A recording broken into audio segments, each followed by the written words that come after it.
So this is DS Education Hub. Myself Deepshikha, and in this video I'm gonna teach chemical reactions and equations. रासायनिक अभिक्रियाएं एवं समीकरण, जैसा आपको उसके चैप्टर का नेम बता रहा है। रासायनिक समीकरण और रासायनिक अभिक्रिया में डिफरेंस भी है। अब रासायनिक अभिक्रिया क्या होती है? कोई भी ऐसा प्रोसेस जिसके अंदर हम दो पदार्थों से कोई एक नया पदार्थ बनाए, वो केमिकल रिएक्शन है। यानी कि when we are converting one or more substance into a new substance, it's called a chemical reaction. It's called a chemical reaction. By which I mean, मैं अगर बोलूँ कि मैंने कार्बन लिया और मैंने उसको ऑक्सीजन के साथ रिएक्ट करवाया, तो मुझे क्या मिलेगा?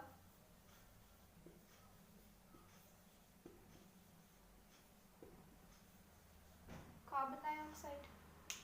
इसको मैं एक केमिकल रिएक्शन बोल सकती हूँ, बट मैं इसे अभी एक केमिकल इक्वेशन नहीं बोल सकती। मैं इसे रासायनिक अभिक्रिया बोल सकती हूँ, क्योंकि इसके अंदर मैंने दो पदार्थों को आपस में मिलवाया है। ये दो एलिमेंट्स हैं, इन्हें मैंने मिलवाया है, इससे मुझे एक कंपाउंड मिला है। इसको मैं केमिकल रिएक्शन बोल सकती हूँ, बट मैं इसे इक्वेशन नहीं बोल सकती। इक्वेशन ऐसे बनेगी, पहले तो हम ये जान लें कि एक केमिकल रिएक्शन में ये पार्ट्स क्या क्या कहलाएंगे। जैसे कि कार्बन और ऑक्सीजन, ये वो हैं जो कि मतलब कि एक न्यू सब्सटेंस में कन्वर्ट होंगे, जो कि बना रहे हैं किसी को, जो रिएक्ट करेंगे आपस में, उन्हें हम बोलते हैं अभिकारक। इंग्लिश में हम उन्हें बोलेंगे रिएक्टेंट।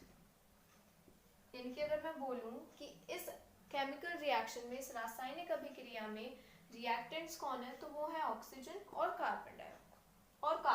कार्बन डाइऑक्साइड नहीं है, कार्बन और ऑक्सीजन। कार्बन डाइऑक्साइड क्या है? ये बन रहा है इसके अंदर ये दो कन्वर्ट हो रहे हैं, ये न्यू सब्सटेंस है, इसे हम बोलेंगे उत्पाद। यानी कि इंग्लिश में हम इसे बोलेंगे प्रोडक्ट। ये केमिकल रिएक्शन में बोले जाते हैं। यानी कि जो रिएक्ट करेंगे आपस में वो हमारे रिएक्टेंट्स, और जो बनेगा उसे हम बोलेंगे प्रोडक्ट। लेट्स फर्दर कंटिन्यू कि अब हम इसे समीकरण कैसे बनाते हैं, यानी कि हम एक केमिकल इक्वेशन कैसे बनाएंगे।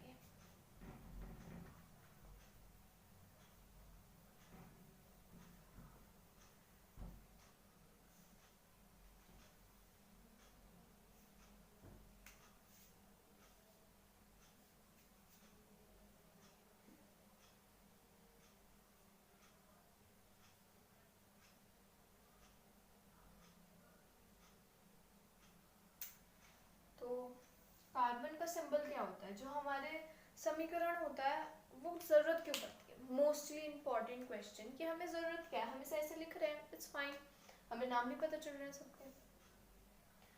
मैंने कार्बन लिया है, बट आई डोंट नो कि मैंने कितना कार्बन लिया है।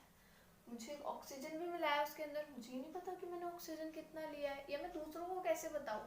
मान लीजिए मैंने ऑक्सीजन ले ली, मैंने ऑक्सीजन के 2 एटम ले लिए या 2 मॉलिक्यूल ले लिए, या कुछ भी कह दूं मैं, जैसे 180 ग्राम ले ली मैंने ऑक्सीजन। दूसरों को कैसे पता चलेगा? यहाँ तो सिर्फ ऑक्सीजन लिखा जाएगा ना।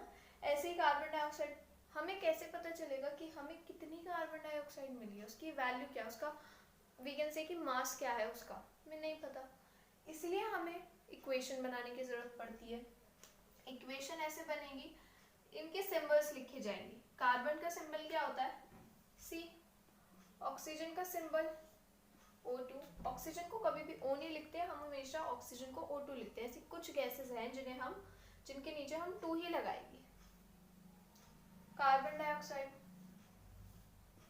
CO2। So it's like carbon plus oxygen gives CO2, यानी कि carbon plus oxygen gives carbon dioxide. मुझे पता है ऑक्सीजन का 1, कार्बन का 1, ऑक्सीजन का 2, कार्बन डाइऑक्साइड में C1 है और O2 है। मुझे इनकी वैल्यूज पता चल गई, मुझे इनके मास पता चल गए। इसी से हम जो द्रव्यमान संरक्षण का नियम है उसे देख सकते हैं कि कोई भी रिएक्शन होता है, मतलब कोई भी एक्सेट्रा कोई भी रिएक्शन है, केमिकल रिएक्शन है, उसके अंदर ये लॉ हमेशा पुट किया जाता है कि आपकी जो एरो की लेफ्ट साइड है और आपकी एरो की जो राइट साइड है, आपका जो मास है यानी कि आपका जो द्रव्यमान है पदार्थों का, वो ना तो डिस्ट्रॉय होगा यानी कि ना तो नष्ट होगा और ना ही वो क्रिएट होगा, ना ही उसका सृजन होगा। सृजन मतलब यानी कि ना तो उसका निर्माण होगा। Neither the mass can be created nor the mass can be destroyed into a chemical reaction or equations। है तो ये रिएक्शन ही, बस मैंने इसको इक्वेशन में लिख दिया, जैसे कि हम बोलते हैं कि किसी फॉर्मूले पे पुट कर देना, ये वो ही चीज़ है।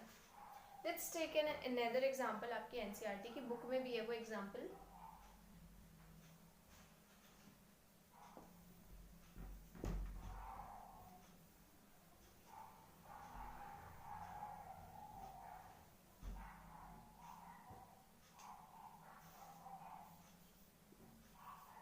Mg plus O2 gives MgO। अब ये भी एक केमिकल रिएक्शन का एक इक्वेशन बना हुआ है कि मैंने मैग्नीशियम को ऑक्सीजन में मिला दिया, मुझे मैग्नीशियम ऑक्साइड मिल गया। ये भी एक इक्वेशन है, बट इसमें एक प्रॉब्लम है, इसमें हमारा लॉ प्रूव नहीं हो पा रहा। ऑक्सीजन के यहाँ 2 हैं, यहाँ 1 है। अब हम कहें कि तो यहाँ पे भी 2 लगा दो, वो पॉसिबल नहीं है क्योंकि वो इसका फॉर्मूला ही नहीं है। आप मैग्नीशियम ऑक्साइड का फॉर्मूला देखेंगे MgO ही आएगा, MgO 2 नहीं आ सकता। तो फॉर्मूला तो हमने सही पुट करा है, लेकिन अब हमें पता चल रहा है कि इसमें तो हमारा द्रव्यमान यानी कि हमारा मास डिस्ट्रॉय हो रहा है। इसका मतलब ये क्या है, दिस इक्वेशन या फिर दिस रिएक्शन इज अनबैलेंस्ड। एक अनबैलेंस्ड रिएक्शन है। अब हमें इसे बैलेंस करना है, ये अन हटा दो, हमें इसे बैलेंस्ड करना है। अनबैलेंस्ड इक्वेशंस को या फिर अनबैलेंस्ड रिएक्शंस को हम स्केलेटन रिएक्शंस भी बोलते हैं, जिन्हें हम हिट एंड ट्रायल मेथड से बैलेंस करते हैं। बैलेंस कैसे हो गया, MgO, पहले जो हमारे एरो के इस साइड है यानी कि हमारे जितने रिएक्टेंट्स हैं उन्हें एक जगह ले, ये रफ वर्क है, या फेयर में नहीं करना, इनके अपने कहीं रफ नोटबुक्स पे सॉल्व करना था। ये रिएक्टेंट्स लिख लें और फिर जो हमें प्रोडक्ट मिला है वो लिख लें। अब इनकी वैल्यूज देखें, ये 1 है, ये 1, ये 2 है, ये 2, ये 1 और ये 1। हमें पता चल गया बैलेंस क्या नहीं है, ओ यहाँ ज़्यादा है। अब इसे बैलेंस कैसे करेंगे, पहले तो हम ये देख लें कि हम इनके साथ कोई भी गड़बड़ी नहीं कर सकते। यानी कि जैसे यहाँ 2 है तो मैं Mg के यहाँ 2 नहीं लगा सकती और कुछ भी नहीं कर सकती इनके साइड, बट मैं इनके आगे लगा सकती हूँ।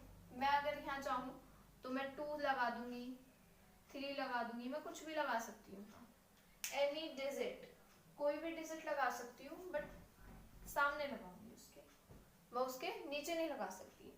तो मुझे पता चल गया ओके 2 है, तो मैं यहाँ लगा। अब इसके बीच में नहीं लगा सकते, जो प्रोडक्ट बन के आया है यानी कि जो कंपाउंड है पूरे कंपाउंड के आगे लगेगा। मैंने यहाँ 2 लगा दिया, ओ कितने हो गए, 2 हो गए। पर अब 2 Mg भी तो हो जाएंगे क्योंकि Mg के आगे भी है, Mg भी 2 हो गए, लेकिन अब यहाँ Mg 1 है, मैंने वहाँ 2 लगाया तो मैं यहाँ 2 लगा दूंगी। रिएक्शन कंप्लीट, रिएक्शन बैलेंस हो गई क्योंकि अब ये भी 2 हो गए, 2 2, O भी 2 है, ये वाला O भी 2 है, यानी कि अब इसमें हमारा मास ना तो डिस्ट्रॉय हो रहा है ना क्रिएट हो रहा है। अब इसे हम ये नहीं कह सकते कि क्रिएट हो रहा है, हम क्रिएट नहीं कर रहे मास, हम सिर्फ बैलेंस कर रहे हैं इक्वेशन को। This is called a balanced equation. अब हम फर्दर जाते हैं कि हम और क्या क्या बैलेंस कर सकते हैं। सारी ही रिएक्शंस को हम बैलेंस कर सकते हैं सेम मेथड से, किसी के भी आगे 2 3 4 फर्दर कोई भी लगा दो तो वो बैलेंस हो जाएगी। बस आपको ये चेक करना पड़ेगा कि रिएक्टेंट्स के कितने दिए हुए हैं आपको और आपको प्रोडक्ट में कितनी वैल्यूज दी हुई है।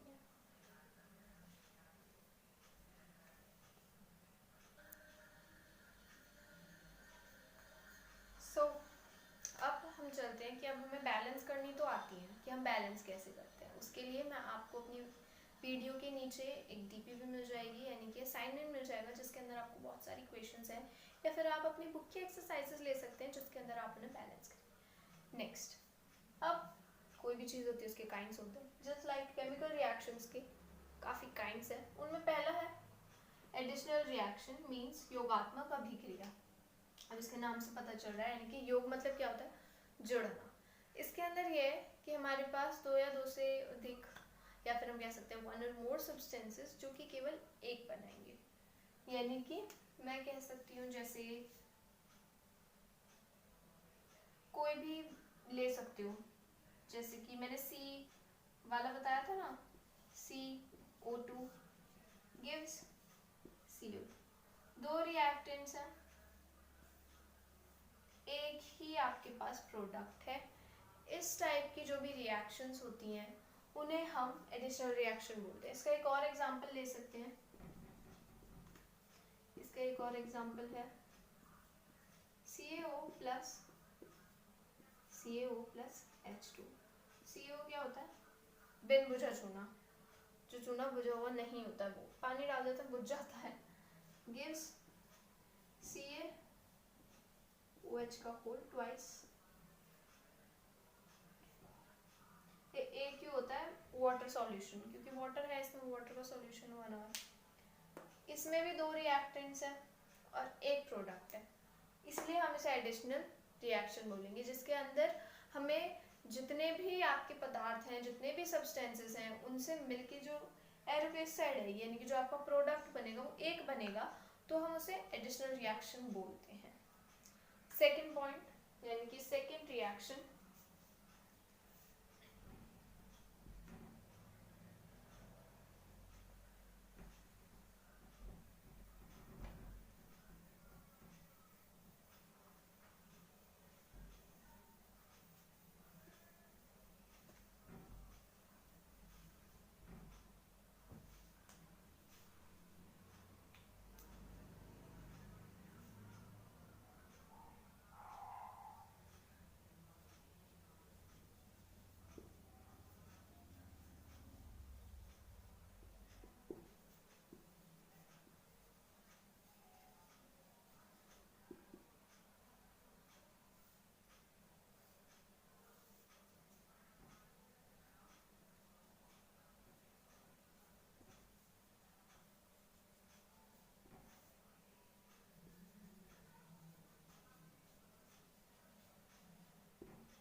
डिकम्पोजिशन रिएक्शन, ये आपकी सेकेंड रिएक्शन है, यानी कि सेकेंड काइंड है रिएक्शन का आपकी।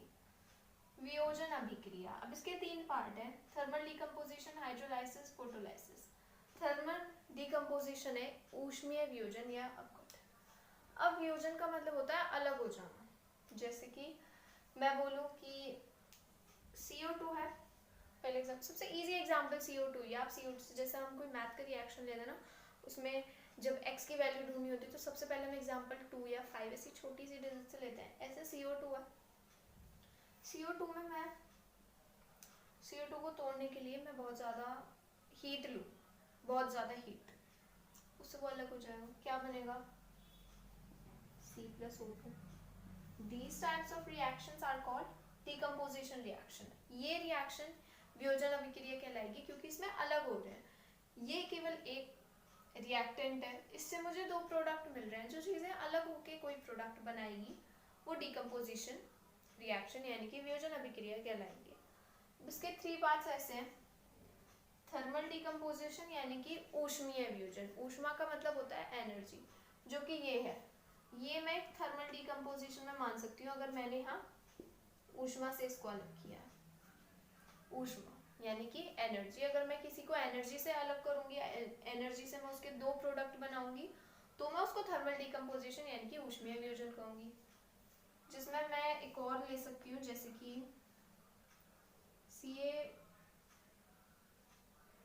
CO3 को मैं बहुत ज़्यादा ऊष्मा दूँ, बहुत ज़्यादा एनर्जी दूँ, जिससे वो अलग हो जाए, तो क्या बनेगा? CaO प्लस CO2, तब मुझे ये मिलेगा। Next I can say hydrolysis. Hydrolysis का क्या मतलब होगा? हाइड्रोजन से अब यानी कि H2O पानी। हाइड्रोलाइसिस का क्या मतलब है? हाइड्रोलाइसिस का मतलब है जल विद्युत अपघटन, यानी कि हम इसे विद्युत भी ले सकते हैं, यानी कि जो पानी की एनर्जी से जो हमें दिया जाए उससे जब हम अलग करेंगे तो कैसे बनेगा, जैसे कि 2H2O विद्युत अपघटन, जल विद्युतीय ऊर्जा, ये ले सकती हूँ मैं, जल विद्युतीय ऊर्जा ले ली मैंने, तो ये क्या बनेंगे 2H2 प्लस O2, इसको भी तोड़ के दो प्रोडक्ट्स बना लिए। फोटोलाइसिस, फोटोलाइसिस का मतलब है, जैसे कि एग्जांपल लूँ मैं 2AgCl सनलाइट, तो 2Ag प्लस Cl2 ये मिलेगा मुझे। इन्हीं को मैं बोलती हूँ वियोजन अभिक्रियाएं, यानी कि डिकम्पोजिशन रिएक्शंस। ये सारी डिकम्पोजिशन रिएक्शंस है। ये डिकम्पोजिशन 3 पार्ट्स की होती है, यानी कि there are 3 kinds of decomposition reaction which are thermal decomposition, hydrolysis, photolysis.